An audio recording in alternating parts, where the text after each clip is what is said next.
धन्यवाद जीवी सामर्थ्य अनुग्रहकारी पिता परमेश्वर, धन्यवाद देते हैं एक बार फिर से परमेश्वर का कि परमेश्वर महान परमेश्वर है। परमेश्वर अपने लोगों पर कृपा दृष्टि करता है। परमेश्वर अपने लोगों के लिए अद्भुत उपायों को करता है। परमेश्वर, इसके लिए परमेश्वर का धन्यवाद देते हैं। और परमेश्वर अपनी असीम शांति से अपने लोगों को भरता है और अपने अनुग्रह रूपी हाथ को अपने लोगों पे रखे रहता है परमेश्वर। इसके लिए मैं परमेश्वर का धन्यवाद देती हूँ। परमेश्वर महान परमेश्वर है। और प्रियो, आज के वचन में जाने से पहले हम छोटी सी प्रार्थना करेंगे और परमेश्वर अपने वचन के द्वारा हम लोगों से, मुझसे और आप सभी से, जितने लोग इस वचन को सुनते हैं, सभी लोगों से परमेश्वर अपने वचन के द्वारा बातचीत करें और मुझे और आप सभी को आशीषित करें। इसके लिए हम प्रार्थना करेंगे। धन्यवाद जीवित सामर्थ्य अनुग्रहकारी पिता परमेश्वर, प्यारे पिता परमेश्वर, एक बार फिर से प्रभु जी आपके चरणों में हम आते हैं मेरे पिता परमेश्वर। और खुदावंत यीशु मसीह में अपने आप को प्रभु जी, और प्रभु यीशु मसीह मेरे पिता परमेश्वर, आपके वचन के द्वारा जो कुछ आप हमसे आज बातचीत करना चाहते हैं राजा, उन वचनों को प्रभु जी अपने लोगों पर प्रकट करिए, मुझ पर प्रकट करिए राजा। और खुदावंत यीशु मसीह के नाम में मेरे पिता परमेश्वर, अपने वचनों से हमसे बोलिए और बातचीत करिए, क्योंकि आपका वचन जीवित पवित्र है मेरे पिता परमेश्वर, जो गाँठ गाँठ और गुदे गुदे को वार पार छेदता है, मन के विचारों और भावनाओं को जांचता है मेरे पिता परमेश्वर। हर एक के पिता परमेश्वर आवश्यकता के अनुसार प्रभु अपने वचन को दीजिए राजा, ताकि लोग प्रभु के वचन के द्वारा प्रभु जी तृप्त किए जाए। जो भूखे हैं प्रभु जी वे तृप्त किए जाए, जो आत्मिक कुदरती से प्यासे हैं वे पिता परमेश्वर, वो पिता परमेश्वर वो उनकी प्यास बुझने पाए राजा।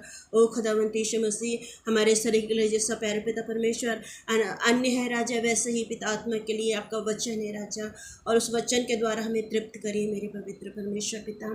धन्यवाद देते प्रभु यीशु मसीह के नाम से मांगते, सुनिए, दया से ग्रहण करिए, आमीन। प्रियो, आज जो हम देखेंगे, हम देख रहे हैं उत्पत्ति की पुस्तक का। तो मैं उत्पत्ति की पुस्तक में हमने देखा कि कैसे जो याकूब है अपने मामा के यहाँ जाता है और मामा उसे कैसे परेशान करता है, कैसे उसकी बार बार मजदूरी बदल देता है। और यहाँ पे उत्पत्ति 31 अध्याय में हम देखते हैं कि जो लाबान के जो पुत्र हैं वो याकूब के प्रति ऐसी बातचीत करने लगते हैं कि जो जो याकूब है वो हमारे पिता के कारण धनी हो गया है और उसने हमारे पिता का सब कुछ हमसे छीन लिया है। तो वो ऐसी बातचीत करते हैं और ये बातें याकूब के कानों तक के पहुँचती हैं। और वो लाबान अपने मामा के को भी जब वो देखता है कि तो उसका व्यवहार भी उसके प्रति बदल जाता है। वो भी उससे ईर्ष्या करने लगता है मनी मन में, क्योंकि वो जो याकूब था और परमेश्वर जिस भी काम में वो हाथ डालता था वो हाथ परमेश्वर उस कार्य को आशीषित करता था। और परमेश्वर ने लाबान की जितनी भी भेड़ बकरियां थी वो याकूब के कारण, याकूब क्योंकि उन भेड़ बकरियों की रखवाली करता था, चराता था, तो वो सब भेड़ बकरियां उनकी क्या होती चली गई, बढ़ती चली गई। तो जो पुराने लोग, पुराने ज़माने में हम देखते हैं कि पहले के लोगों के जितने जिनके जानवर जितने ज़्यादा रहते थे वो उतने धनी कहला जाते थे। आज के हम ज़माने हम देखते हैं कि जिनके पास पैसा है, जिनके पास गाड़ी है, जिनके पास बंगला है और जिनके पास बहुत सारी धन दौलत है, बहुत सारा ऐशो आराम है, हम उनको देखकर कहते हैं कि वो क्या है, धनी है। तो पहले के ज़माने में लोग तुलना करते थे कि जिसके पास बहुत ज़्यादा जानवर है, भेड़ है, बकरियां हैं, गाय है, खेत है, ज़मीन है, तो उस प्रकार से उनकी जो धनवान में गिनती की जाती थी। तो हम देखते हैं कि वो यहाँ पे जो उसका व्यवहार है उसके मामा का बदल गया। उसके पुत्र भी याकूब के प्रति जो है बातचीत करने लगे हैं कि हमारे पिता का इनने सब कुछ छीन लिया है। तो याकूब जो है वो क्या करता है कि अपने सब बच्चों को और अपने जो पत्नी है और जितना भी जो कुछ भी उसका वहाँ पे था उसके मामा के यहाँ, वो सब लेकर वो सोचता है कि अब मैं अपने पिता के घर में चले जाऊँगा। तो वो जब जाने लगता है तब जो उसकी पत्नी जो रहती है, हम यहाँ पे राहेल के बारे में देखेंगे, जो जिससे याकूब बहुत अधिक प्रेम करता था, जिससे याकूब बहुत अधिक प्रेम करता था। तो वो क्या करती है, अपने जब उसका और उस समय जब वो निकलते हैं तो लाबान घर में नहीं रहता है, तो जो राहेल रहती है वो क्या करती है, अपने पिता के घर में जाती है और जो उसके गृह देवता रहते हैं वो उनको क्या कर लेती है, चुरा के ले आती है। तो हम यहाँ पे 19वें अध्याय में 19वें पद में देखेंगे, 31 का 19वां पद में लिखा है, लाबान तो अपनी भेड़ बकरियों लाबान तो अपनी भेड़ों का ऊन कतरने के लिए, यहाँ पे लिखा हुआ है लाबान तो अपनी भेड़ों का ऊन कतरने के लिए चला गया था और राहेल अपने पिता के गृह देवताओं को चुरा ले आई। यहाँ पे क्या लिखा है कि याकूब उस समय घर में नहीं था, वो अपनी भेड़ बकरियों का जो ऊन कतरने का था, जो बाल रहते हैं वो कतरने के लिए गया था। काम अपने मतलब काम करने गया था, घर में नहीं था। और जो उसकी जो बेटी राहेल रहती है लाबान की, तो वो क्या करती है, अपने पिता के गृह देवताओं को चुरा ले आती है।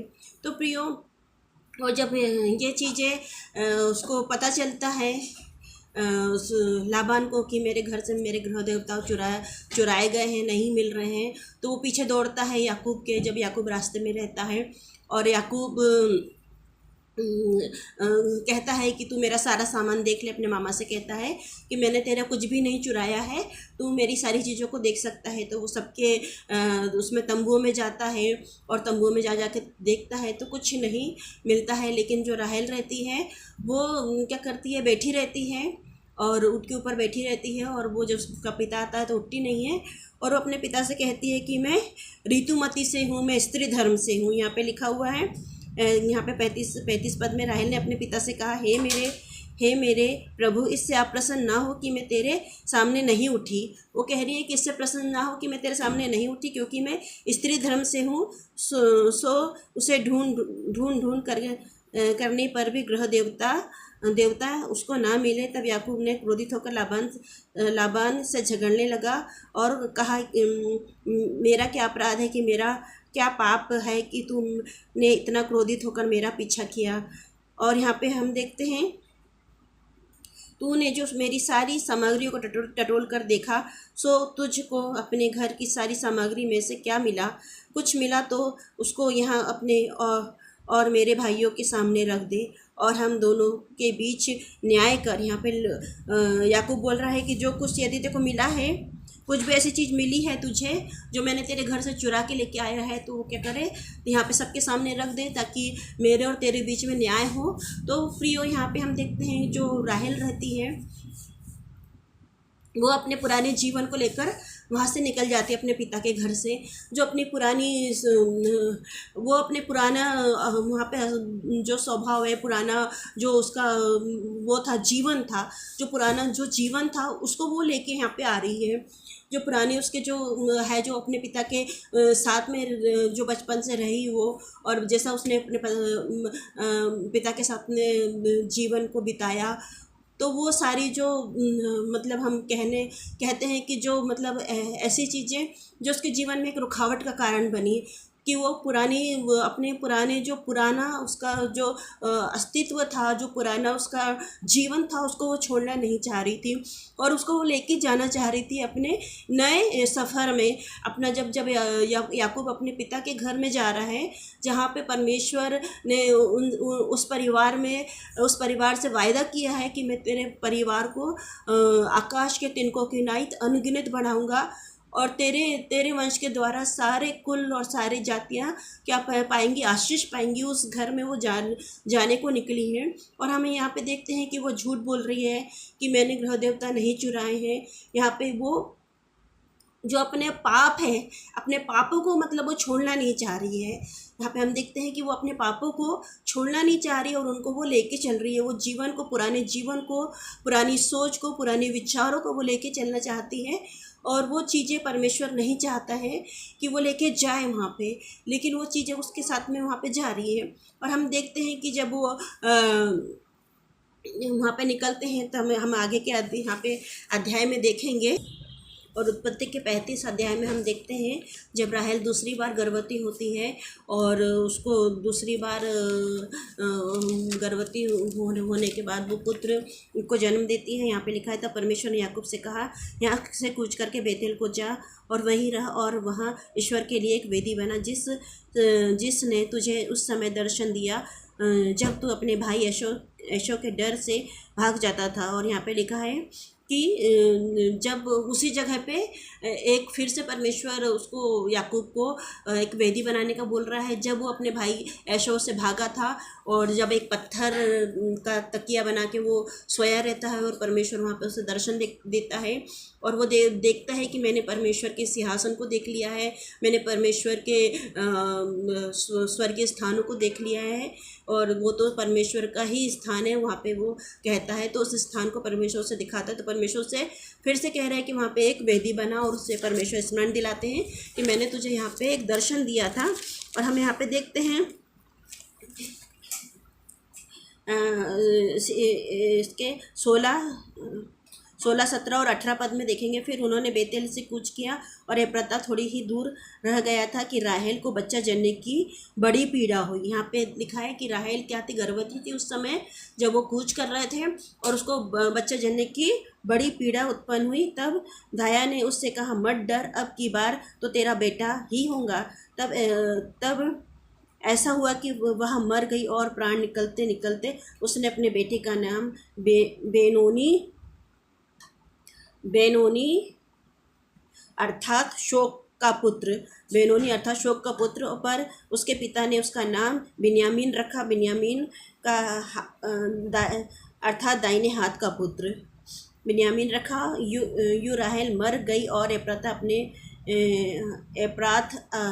अर्थात बेतहल के मार्ग में उसको मिट्टी दी गई और याकूब ने उसकी कब्र पर एक खंबा खड़ा किया और राहेल की कब्र का वही खंबा आज तक बना है। फिर इस्राएल ने कूच करके, और यहाँ पे मैं बताना चाहूँगी इसके बारे में, राहेल के बारे में, कि राहेल की मृत्यु क्यों इतनी जल्दी हो गई, क्यों वो इतने जल्दी मतलब मर गई, क्यों परमेश्वर का वचन कहता है कि परमेश्वर हमें दीर्घ आयु देता है। परमेश्वर के वचन में लिखा है कि परमेश्वर हमें मृत्यु के फाटकों से परमेश्वर हमको बचा लेता है। परमेश्वर कहता है कि मृत्यु की तराई से होकर तू चले तो मैं तेरी कुछ हानि ना होगी, परमेश्वर का वचन ये बताता है। तो यहाँ पे क्यों राहेल के साथ में ऐसा हुआ कि वो बच्चे जनने की जब पीड़ा हुई और वो जब इतने दिनों के बाद में उसे वो बांझ रहती है, फिर उसका एक पुत्र होता है यूसुफ और फिर दूसरा पुत्र होता है बिन्यामीन, और तो वो क्या करती है जब वो पैदा होता है, पैदा होने के समय उसके प्राण क्या हो जाते हैं, निकल जाते हैं। तो अपने बच्चे का सुख भी वो नहीं देख पाती है प्रियो। एक तो और यहाँ पे हम देखेंगे कि क्योंकि उसने परमेश्वर के विरुद्ध में काम किया था। उसने उस चीज़ को जो परमेश्वर जिससे घृणा करता है, जिन वस्तुओं से परमेश्वर को घृणा आती है, उन चीज़ों को वो लेकर अपने जीवन में चली और उन चीज़ों को वो छोड़ना नहीं चाहती थी। इसलिए परमेश्वर ने उसका जीवन का अंत इतनी जल्दी हो गया, क्योंकि यदि हम परमेश्वर के विरुद्ध में हम जब चलने लगते हैं तो परमेश्वर का हाथ हमारे ऊपर से हट जाता है। और परमेश्वर का जब हमारे ऊपर से हाथ हट जाता है तब हम देखते हैं कि फिर हमें कोई नहीं बचा सकता। यदि हम जब तक कि हम परमेश्वर के अनुग्रह में हैं तब तक कि हम क्या है, सुरक्षित है। जब तक कि परमेश्वर के अनुग्रह में घेरे हुए हैं तब तक कि हम सुरक्षित हैं और परमेश्वर हमारी अगुवाई करता है। तो इसलिए हमें चाहिए कि हम अपने जीवन में जो भी पुरानी बातें हैं और जो भी हमारा पुराना व्यक्तित्व है वो उनको छोड़ के हम आगे बढ़े, क्योंकि परमेश्वर ने कहा है कि तुम मसीह यीशु में एक नई सृष्टि हो। हम मसीह यीशु में क्या है, एक नई सृष्टि है। परमेश्वर का वचन कहता है कि पुरानी बातें बीत गई, पुरानी बातें क्या हो गई है, बीत गई और वे सब नई हो गई है। तो प्रियो यहाँ पे परमेश्वर के वचन में कहता है कि पुरानी बातें अब क्या हो गई है, बीत चुकी है, वो चली गई है, पुरानी बातें चली गई है। अब वो क्या हो गया है, सब कुछ नया हो गया है। हम ऐसे ही लूत के पत्नी के जीवन में देखते हैं कि उसको जब परमेश्वर के दूत बोलते हैं कि पीछे मुड़ के नहीं देखना, वो पीछे मुड़ के देखने लगती है कि मेरा शहर और मेरा घर वहाँ पे था, मेरे दामाद वहाँ पे थे और मेरे सब लोग वहाँ पे थे जिन लोगों के बीच में मैं रहती थी। तो उनका नाश देखने के लिए वो पीछे मुड़ कर देखने लगती है और वो क्या बन जाती है, वहाँ पे नमक का खंबा बन जाती है प्रियो। तो इस प्रकार से परमेश्वर कि आज्ञा के विरुद्ध में हम जब चलने लगते, जो चीज़ें परमेश्वर को प्रसन्न नहीं है, जो परमेश्वर नहीं चाहता, जो चीज़ों के बारे में यदि हम उसको अपने जीवन में लेके चलते हैं, तो ऐसी समस्याएं और ऐसा मतलब ऐसी बातें हम जीवन में घटित होने लगती हैं। लेकिन जब हम परमेश्वर को अपना धाम मान लेते हैं, परमेश्वर को हम अपना शरण स्थान मान लेते हैं, जैसे याकूब क्या करा, परमेश्वर के साथ साथ चला। परमेश्वर ने उसने कहा कि यहाँ पे एक वेदी बना, तो उसने वहाँ पे क्या बनाया, एक वेदी बनाया, और उसको नहीं मालूम था। यदि उसको पता रहता तो वो क्या करता, उस वापस करने लगाता। लेकिन याकूब को नहीं मालूम था कि वो क्या चीज़ लेके आई है अपने साथ में, राहेल क्या चीज़ लेके आई है, उसको नहीं मालूम था। और तो यहाँ पे हम देखते हैं कि परमेश्वर अपने लोगों के साथ साथ चलने वाला परमेश्वर है। और परमेश्वर हमें कहता है कि हम मसीह यीशु में एक नई सृष्टि है। जब हम यीशु मसीह में आ जाते हैं तो हमारा जीवन एक नया जीवन बन जाता है, हम नई सृष्टि बन जाते हैं। परमेश्वर कहता है कि पुरानी बातें बीत गई, वे सब नई हो गई है। तो हमें परमेश्वर नया बनाना चाहता है प्रियो। और परमेश्वर कहता है कि अब तुम क्या हो गए हो, अब तुम मेरी संतान हो, हम परमेश्वर के संतान हैं। परमेश्वर ने कहा कि तुम जगत की ज्योति हो। और जब हम यीशु मसीह में आ जाते हैं तो हम एक ज्योति के रूप में परमेश्वर हमें बताता है कि तुम जगत की ज्योति हो। और ज्योति का काम क्या रहता है, प्रकाश देने का रहता है प्रियो। तो हमें अंधकार को छोड़कर ज्योति की ओर चलना है। और ज्योति और हाँ, परमेश्वर हमें बनाना चाहता है। हम ज्योति की तरह हमें इस संसार में परमेश्वर रखना चाहता है कि जो लोग अंधकार में हैं वो अंधकार से निकल कर कहाँ आए, ज्योति में आए, प्रकाश में आए। और ये हमारा स्वभाव है। हमारे लोग स्वभाव को देखकर, हमारे चाल चलन को देखकर, हमारे व्यवहार को देखकर लोग जानेंगे कि हम परमेश्वर की ज्योति है, परमेश्वर का मतलब संतान है, हम परमेश्वर के लोग हैं हम। तो वो हमको जानेंगे। हमारा व्यवहार ऐसा होना चाहिए, हमारा बोलना चालना उठना बैठना लोगों के बीच में ऐसा होना चाहिए कि लोग हमको जाने कि हम किसके सच्चे जीवित परमेश्वर की संतान हैं। और बड़े ही नम्रता के साथ हमें लोगों के साथ में मिलना है, लोगों से बातचीत करना है, ताकि लोगों का जो परमेश्वर का जो प्रेम है हम लोगों के बीच में क्या कर सके, बांट सके। लोग परमेश्वर का वचन कहता है कि लोग हमारे व्यवहार से, हमारे उठने बैठने और चाल चलन से परमेश्वर को जानना चाहिए, ना कि सुसमाचार के द्वारा। जब हम सुसमाचार बताते तो लोग क्या हो जाते हैं, बहुत क्रोधित हो जाते, नहीं सुनना चाहते। लेकिन जब हमारा व्यवहार में सुसमाचार होगा, जब हम हमारे उठने बैठने में वो परमेश्वर के वचन को देखेंगे और हमारा व्यवहार ऐसा हो जाएगा, तो लोग परमेश्वर के पास में खींचे चले आएंगे प्रियो। जब हम देखते हैं पौलुस के जीवन में कि पौलुस जब लोगों को सताता था तो कैसा था, लेकिन जब वो मसीह यीशु को अपना मान लेता है तो वहाँ पे देखता है कि हम कितनी, उसने पत्रियों में प्रेम के बारे में बहुत सारी बातें लिखी है, परमेश्वर की मतलब उसके बारे में कि कैसा व्यवहार होना चाहिए, कैसा हमारा चाल चलन होना चाहिए, ये सारी बातों को उसने अपने अनुभव से अपनी पत्रियों में लिखा है प्रियो, ताकि जो मसीह लोग हैं वो उन बातों को जाने और अपने व्यवहार को, अपने जीवन को परमेश्वर के योग्य बनाएं। तो प्रियो, आज के वचन में हम यही सीखने को मिलते हैं कि हमें जैसे राहेल अपने जीवन में पुरानी चीज़ों को लेके चली, हमें नहीं चलना है, पुरानी बातें को हमें पीछे छोड़ना है और परमेश्वर के वचन में हमें आगे बढ़ना है, परमेश्वर की आशीषों में हमें आगे बढ़ना है। जैसा परमेश्वर चाहते हैं वैसे हमें आगे चलना है। तो आपको और मुझको परमेश्वर इस सारे वचनों के द्वारा आशीषित करें और बढ़ाएं अपने वचन में। और हम परमेश्वर की संतान है, तो संतान है तो वारिस भी है, तो परमेश्वर हमें वारिस के रूप में संसार में रखे और लोग हमें देख सके कि हम वारिस हैं परमेश्वर के। तो आइए प्रियो, हम प्रार्थना कर